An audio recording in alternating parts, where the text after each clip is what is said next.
Zay ny amin'ny vaovao iny fa atsasaky ny fanampinana ny subvention tamin'ity taona ity no mena ny JIRAMA amin'ny taona ho avy raha ny voafaritra ao anatin'ny volavolany teti-bola-panjakana volominy 12 ny andinindiny makasika zay vaovao zay indrindra no arahantsika manaraka. Araky ny fanambaran'ny filoham-pirenena Iradonary Mampianina nandritra ny fitokanana ny tompam-pamokarana Aksaf Power ny herinandro lasa teo dia iena amin'ny atsasan'ny subvention omena ny JIRAMA amin'ny taona 2024. Araky ny voafaritra ao anatin'ny volavolany teti-bola-panjakana 2024 izay hodinian'ny parlemanta rotota dia mitentina 700 miliara ariary izany fanampiana omena ny JIRAMA izany. Fanampiana izay ahafahana manohana ireo fanavozana samihafa hatrehany.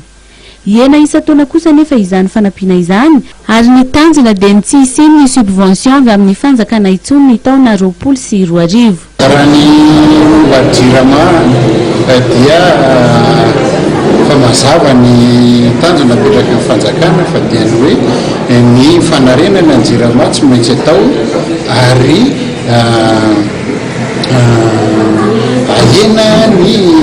fanampiana omeny fanjakana satria tsy zakan'ny teti-bola-panjakana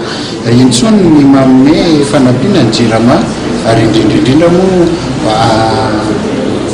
mamono antoka ny vahoaka malagasy zay fanampiana ny JIRAMA zay raha zay ny azo ilazaina azy satria raha vola tokony ampiasaina amin'ny fototra fananganana fototra avitrasa ho an'ny vahoaka malagasy dia lasa ampiasaina hanampiana ny famokarana ny JIRAMA hamelona ny banga amin'ny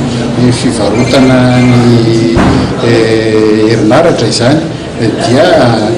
zay politika zay zany no ampiarina amin'izao fotoana izao tsy maintsy atao ny fanavozana fa na zany na tsy zany ny mampirorosaina ny mpiara-miasa ao amin'ny JIRAMA ary efa hatramin'izay ny naveriko foana ity ngamba nataoko hoe fanindimapolo ny tenenako an'izay hatramin'ny natao amin'ny JIRAMA administrateur délégué